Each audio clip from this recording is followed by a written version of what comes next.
One of the subjects that I'm most wary about speaking in the fitness industry is supplements. I'm wary about speaking because it's so easy. Can you hear my car? It's not kicking into gear right. I'm wary about speaking about supplements because, well, there are a lot of crooks out there, aren't there? There are a lot of crooks out there, and they will sell you a whole pack of lies. And then there are also people with bad information, and there's also science that changes as we learn more. So it's very, very easy for the wary consumer to feel utterly confused, conned, lied to, and just kind of generally want to go, oh, all supplements are crap, let's throw them away. And the thing that you've got to remember is this, and it's the thing that I always say on the subject of supplements. By definition, they're supplementary. They're a tertiary consideration behind nailing your diet. If you can't be bothered to eat properly, and in almost all cases and circumstances, if you're not eating properly, it's because you can't be bothered. Don't tell me that you'd lack time. If you don't lack time, you just don't prioritize eating properly. Don't tell me that you lack money in most cases. If you're watching this on your iPhone, don't tell me that you lack money. You know, oats and cheap cuts of meat and stuff like that, you can eat from the land relatively inexpensively. You don't have to be eating grass-fed steak or anything like that. And so I you know, and people miss this. They miss this all the time, and you'll have people ask questions about, oh, I'm so confused about supplements, when they shouldn't be even thinking about supplements. They should be thinking about eating properly with their diet, which, by the way, is relatively simple to do. And the crap fitness industry, as ever, with people selling their crap nutrition courses and stuff like that, just tries to make it more complicated. That's a story for another day. Training, by the way, effective training is way more complicated than effective dieting. That makes me sound like I'm trying to sell the personal trainer thing of training. It is more complicated than effective dieting in most cases. In most cases. Again, I'm making a generalization here. Supplements. I love supplements. I use supplements extensively. But I'm really, really, really wary of them because, oh, what are you doing? Look at this. Super driving. Los Angeles drivers are very, very bad, notoriously bad, but if you've spent any time living in Spain, you kind of don't get so stressed by them. There you go, expectation management in life is everything. Now, I keep digressing and waffling, but we'll keep this for an IG video so that can justify the waffle. Supplements, don't use them unless you've nailed your diet. Don't use supplements if you haven't got much money, and it's a choice between good quality food and no supplements, and low quality food and some supplements. In almost all cases, I would want you to spend your money on the good quality food. I sell supplements, I do not sell food. I hope that you understand I'm not trying to feather my own nest here. In fact, one of the reasons we've been making our own supplements at UP for quite some time. We've never pushed it hard because I have this dilemma. And the dilemma is I want to give fair, reasonable, honest advice. I can't live with myself if I don't give you, I'm an opinionated man, but I can't live with myself if I don't give you my honest opinion. And I've always got this dilemma with supplements that people will think that we're just trying to game it. That's the challenge, and it goes against the grain, so we've kept quiet. However, I fully subscribe to using supplements with the caveats that I've just given you. Supplements are not going. I mean, some people say, oh, I'm going to, how much muscle can I put on when I use these supplements? Well, you know, supplements are not going to put muscle on for you. They're not steroids. If supplements work like steroids, guess what? The side effects would be profound, and they would be controlled substance. Just like steroids. If something has a drug-like effect, it's going to get classified as a drug, and you're going to have to get a prescription for it. Doesn't mean it's bad, doesn't mean it's good, but it's not a supplement. You know, ephedrine worked really well as a pre-workout and as a fat burner. So-so as a fat burner, really well as a pre-workout. It worked so well, it had side effects. And because it had certain side effects, eventually it became a prescribed substance. I was one of the fortunate people, I'm old enough, sadly enough, to have used a product called Ultimate Orange, the original. I don't think it was the original Ultimate Orange, but it was the kind of the second coming of Ultimate Orange in the early 1990s. And Jesus Christ, it really did put extra reps on your bench press the first time you tried it. Partly via a placebo, no doubt. Good signalling, mate. But also because it had ephedrine in it. And when you've never taken ephedrine before, you feel it like crazy. I didn't like ephedrine in the end, because I used to sit on the tube coming home from my workouts after a long working day, and then I'd go and train really hard. And I'd be sat on the tube and I'd want to burst into tears because it would crash me so badly. Story for another day. So supplements are not magic. If they're magic, they're drugs. They're not going to put muscle on you directly. Very, very, very, I can't think of anything that's going to put muscle on you directly.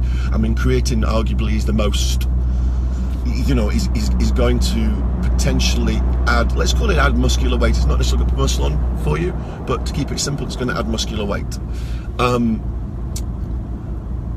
Supplements, I want you to use and consider supplements by and large in order to make you healthier. That's the key thing. So I would use supplements to make you healthier. Now, if you make yourself healthier, your body composition, if you're doing other things correctly, is going to improve. So this is the thing. If you create a better, more optimal hormonal milieu, you're going to put more muscle on. Your body is going to burn fat better. You're going to be more insulin sensitive, all these things. So things are going to come together. So whether you're after health or after superficial body composition, and I would argue you should be certainly after health, and superficial body composition also impacts health, so you should be after both. That's what we use supplements for. Now, this has been long on waffle because I've been driving and I'm distracted. You probably just want to know, what supplements would I take? I feel like I need to give you that massive preamble because there's been so many lies told about supplements and people are so wary. And also, there's no easy answer. What is the number one supplement that I would give you? Well, I would want to know a little bit more about you. I'd want to know if you sleep. I'd want to know, do you get heartburn? I'd want to know, do you get gas? I'd want to know about your diet. I'd want to know if you're a stress head. Right? There's a lot of things like that I'm going to take into account. However, as a general rule, what am I going to say if I'm going to give you a supplement? Probably the number one supplement I would give you, it would be digestive enzymes. They are cheap and they help you absorb your food better. We are not what we eat, we are what we absorb. So I would give almost everybody digestive enzymes. Cheap as chips, hard to get wrong, and highly, highly, highly effective. You're not going to all of a sudden put 10 pounds of muscle on if you switch to using digestive enzymes, but they'll help everything. After digestive enzymes, what would I look at? Again, I'm going to look at your diet. I'm probably going to want you to take prebiotics before you take anything else for your digestion, but prebiotics don't have to be a supplement. I would want you to take prebiotic-rich food, assuming you can tolerate it. Once we've ticked that off the box, we might look at a probiotic. We might. Depends on your digestion and everything else. We might look at omega-3s. 2-3 grams a day, usually, of omega-3s max. Take it with a bit of food. It helps blunt the insulin response when you eat sugar. So again, it's a useful thing for all aspects of your health and can help marginal. It's marginal, don't fixate. With body composition. After that, what am I going to look at? I'm going to forget things. Well, a lot of my audience is in the UK, so I'm going to say D3. Absolutely, essentially D3. Again, cheap. When you know what you're doing, not hard to get your D3 levels up. Most people don't seem to know what they're doing with D3. They don't basically take enough.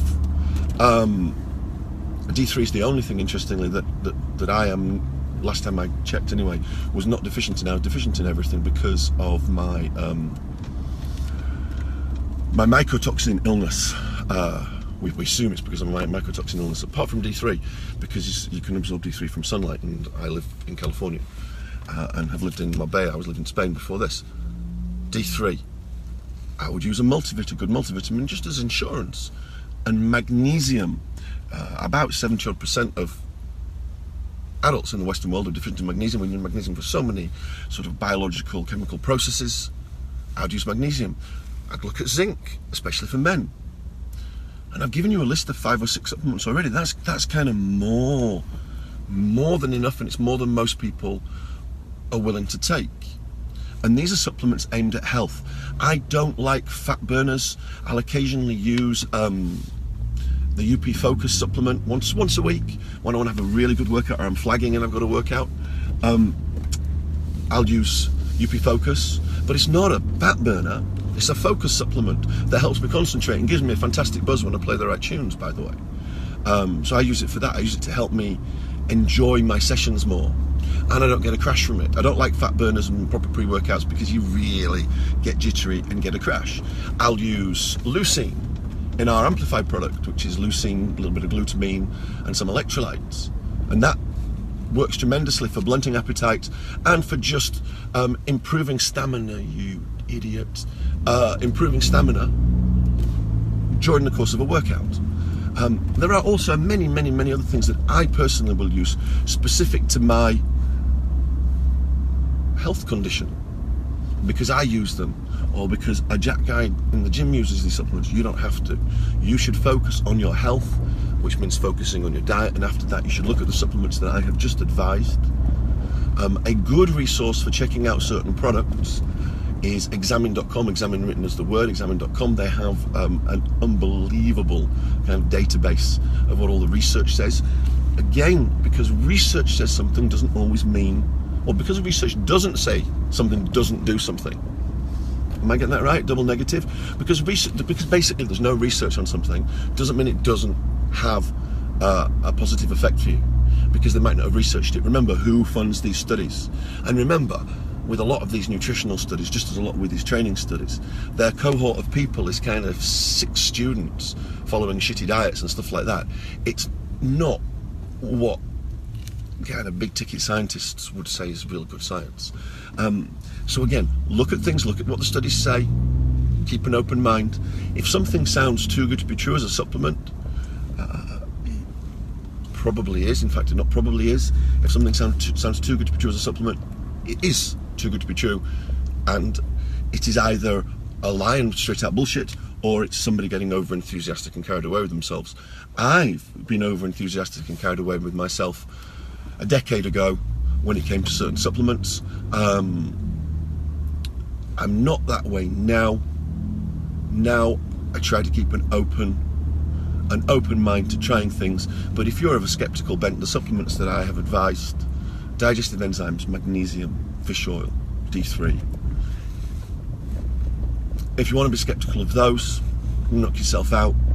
If you're in perfect health with perfect digestion and you eat a perfect diet and you don't live in a toxin-fueled environment like I do in a big city, more than happy for you not to use supplements. For the rest of us, I feel at the very least, it's money well spent on insurance as much as anything else. Okay, long video, over and done. If you want to ask me some questions on supplements, please fire away. I might not always be able to answer the questions, but what I will be able to do, and what I will do, is see the questions, and it will help fuel different videos or articles that we do at UP.